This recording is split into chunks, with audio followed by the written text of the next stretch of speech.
Burundi no mu Rwanda. Muri kumwe na Bernard Bankukira. Ikaze bakunzi ba BBC gahuza miryango makuru kuno wa mbere iganeko rya 27 z'ukwa kane 2026 mu ncamake. President Evariste Ndayishimiye yarayagenywe n'umugambwe wiwe ngo azoserukire mu matora mukuru w'igihugu yo mu mwakuza. Ngo amushimiye iterambere agejeje ko igihugu. Bose basanga bavuga ikintu kimwe ati ihogira ikintu na kimwe coza gihungabanya umurindi turiko. Abanyabanga bavyanditswe nyene mu ntara zose. Uwihweza ibintu n'ibindi we avuga ko kwari kwemeza gusa. Bavuze ngo babajije guhera hasi gushika hejuru nibaza ko atari ivyo nivyo barashobora kubamenyesha bari yabo hasi ariko mu bisanzwe ingingo ifatirwa hejuru n'abajya batanu bagize komite de sage. Muri Republika Demokarasi ya Kongo hashinzwe urwego rw'agasirikare rujeje gucungera hacugirwa ubutare.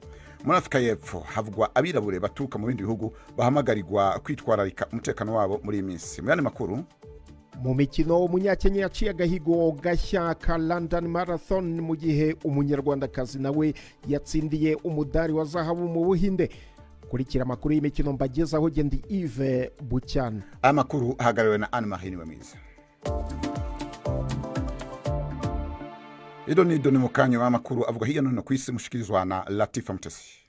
Minisitiri w'ububanyi n'amahanga wa Iran Abbas Al-Ghachi yavuze ko ibiganiro by'amahoro na Leta Zunze Ubumwe za Amerika byabaye mu ntangiriro z'uku kwezi byananiranye kubera ibyo yise bisabwa birenze urugero bya Leta Zunze Ubumwe za Amerika. Hageze mu Burusiya hagiye kugirana ibiganiro na Perezida Vladimir Putin, yavuze ko ikiciro cya mbere cy'ibiganiro byabereye muri Pakistan byari bigamije kurangiza intambara ya Amerika na Israel barwana na Tehran kugeza ku ntambwe byageze ku ntambwe zimwe nziza ariko kiza kurangira nta musaruro kubera uburyo Washington yitwaye. Amakuru atangwa n'ibitangazamakuru byo muri Amerika avuga ko Iran yashyikirije Washington icyifuzo gishya kibanda ku gufungura inzira y'ingenzi y'umuhora wa Hormuz ndetse no guhagarika intambara, ariko ibiganiro ku bijyanye na gahunda ya kirimbuzi bikazaganirwaho nyuma.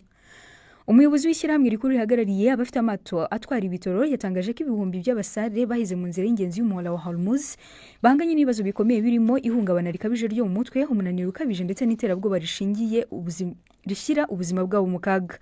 Tim Wilkins, umuyobozi mukuru wa Interturk, yavuze ko ubuzima bwabo basare bari mu kaga, anasobanura ko kubona ibiribwa n'ibindi bikenerwa bizagenda birushaho kugorana. Yongeyeho ko inkunga ya guverinoma itari ku rwego rumwe, aho ibihugu bimwe birimo Philippines byabujije ko abasare basimburana mu gihe ibindi bisaba ko abaturage basubizwa mu bihugu byabo. Ukeka kurasa ku bashyitsi bitabiriye ibirori by'abanyamakuru bakora inkuru za White House byabereye Washington DC ku mugoroba kwa gatandatu, hateganyijwe kwitaba urukiko kuri uyu wa mbere mu iburanisha ribera i Washington. Colin Aaron y'imyaka 31 ukomoka i Los Angeles muri leta ya California harakekwaho kuba yararasiye hafi yagenzurirwa umutekano mu birori bikomeye kandi bikaba mu byitabirwa n'abantu benshi. President Trump wari bitabiriye ibyo birori ku nshuro ya mbere muri manda ze zombi yahise yihutanwa avanwa aho hantu. Ni inkuru ya Shaima Karl tugiye kumva mu ijwi rya Anne Marie Niwemiza. Cole Allen uvuga ko ari engineer mu bya mudasobwa akaba uwandika akanakora imikino ya mudasobwa ndetse n'umwarimu, aritaba urukiko kugira ngo abazwe ibyaha akurikiranyweho byo kugaba igitero ku mukozi wa leta ndetse no gukoresha imbunda mu cyaha gishingiye ku ihohoterwa. Umushinjacyaha mukuru w'agateganyo yavuze ko uyu mugabo w'imyaka 31 yagiye mu rugendo akoresheje gari ya moshi ava i Los Angeles ajya i Chicago akomereza i Washington DC, aho yari acumbitse muri hoteli Hilton mu minsi ibanziriza ibiro by'abanyamakuru ba White House. Abapolisi barimo gukora iperereza kuri icyo gitero bavuga ko inyandiko bivuga ko yanditswe n'ukekwa irimo imigambi yo kwibasira abayobozi bo mu butegetsi bwa Trump, bishoboka ko harimo na perezida ubwe. Mbere y'igitero cyo kuwa gatandatu, iyo nyandiko bivuga ko yoherejwe n'ukekwa ku bagize umuryango we, ari nabo bahise bamenyesha abapolisi. Perezida Trump yabwiye CBS News ko atahangayikishijwe n'iki gitero ndetse ngo atigeze anagira ubwoba. Iki ni igitero cya gatatu kimaze kugeragezwa kuri Perezida Trump kuva mu mwaka wa 2024. Iyi ni BBC. Umutwe w'ingabo za Russia's Africa Corps, aho abacancuro babo bari bamaze igihe barwanira muri Mali bahangana n'imitwe y'abajihadiste n'amatsinda y'abashaka ubwigenge bw'igice cy'amajyaruguru, watangaje ko wavuye mu mujyi wo mu majyaruguru wa Kidal. Wavuze ko uku kuva muri uwo mujyi byumvikanyweho n'abategetsi ba Mali. Bibaye mu gihe iki gihugu kiri mu minsi ibiri y'icyunamo nyuma y'urupfu rwa minisitiri w'ingabo Sadio Kamara wishwe n'igitero cy'ubwiyahuzi cyabereye iwe hafi ya Bamako. Hari kandi amakuru avuga ko umutegetsi w'urwego rw'ubutasi Modibo Kone yakomeretse bikomeye muri ibyo bitero byabaye kwa gatandatu byibasiye umurwa mukuru n'indi mijyi. Mali imaze imyaka irenga 10 ihanganye n'ibitero by'inyeshyamba n'ubw'ingabo zakajeje umutekano kuva zafata ubutegetsi mu mwaka wa 2020. Bernard urakoze Latif.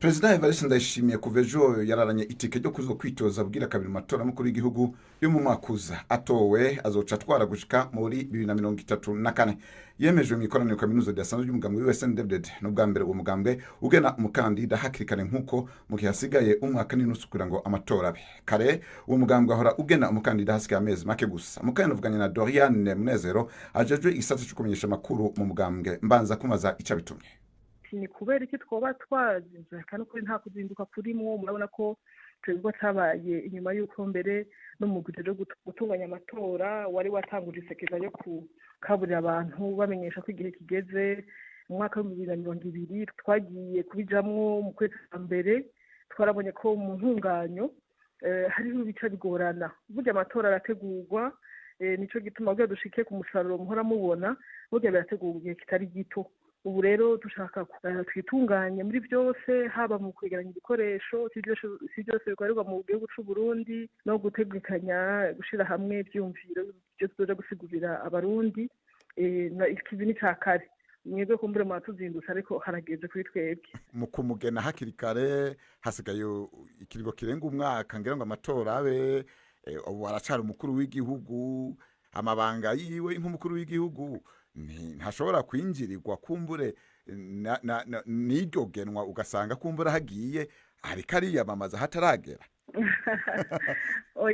oya ubwizigirwa arabusanganywe hanyuma none mu gutogwa yari umukandida umwe canke hari abandi bahiganywe ingene bimeze mu mugambwe CNDD-FDD turasinyene twitunganijwe duhera hasi rero mu namashingiro inzu 10 barasaba bavugira hanyuma bikaduga duhere intara ku ntara mu byo bashikirije birimbura barashema cyane umurindi igihugu kigezeko umurindi duhereye mu mwaka wa 2020 tukaraba igihugu cagiye ntabwo cagiye kiratera mu bisata byose by'ubuzima bw'igihugu barashikiriza bose basanga bavuga ikintu kimwe ati ihogira ikintu na kimwe coza gihungabanya umurindi turiko abanyabanga bavyanditswe nyene mu ntara zose mu makomine yose ati tubandanye narijya atagihushanya n'amategeko coba kirimwo umugambo CNDD-FDD turapanze uyu nyene ntabandanye muvuze ati Burundi buri ku murindi w'iterambere ariko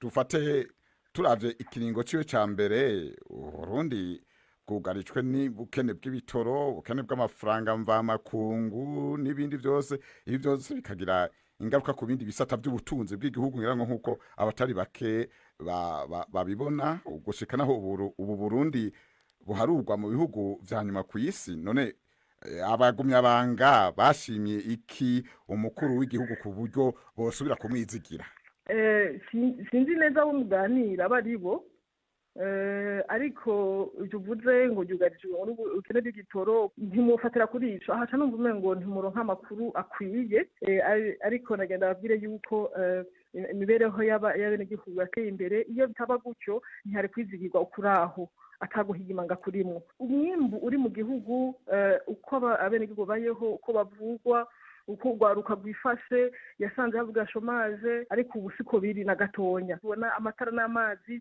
urugero turiko ntitwigeze tubishaka mu gihugu c'u Burundi abarundi baramushimira nyinshobora umukuru w'igihugu nyene amahoro n'umutekano ari ikintu nasubirwamwo ni ikintu itunga twubakiyeko niwo mushinge ukwisha no kwizana amabarabara yarubatswe ibitaro makomine ibyambi byo gushana amazi kubone gihugu umwimbu usesekara amakoperative ubutungane yarabuhagurukiye igihugu kiriko kiraduga ku rugero mu bisata byose tukiri kuri rigenwa ya Perezida Evariste Ndayishimiye mu kanya navuganye na Zenon Ndayisenga umuhinga mu bya politike akaba n'umwigisha kaminuza ya Pretoria muri Afrika y'Epfo ntabwo ndamubaza ukungena atahura irigenwa cy'umuntu yobanza kuraba si kuvuga ngo ni kare gusa naho umera nk'usubira inyuma gato ukaraba uko Reverend Ndikuriye yagiyeho urabona yuko habanje kuba icyo no kwita inama abo twokwita comité de sage bajya batanu badesida donc biragaragara yuko ari ibintu bumvikanye kandi basa n'abari barateguye ikindi nuko bagerageje gufatiraho mwaka kanya umukuru w'igihugu asanzwe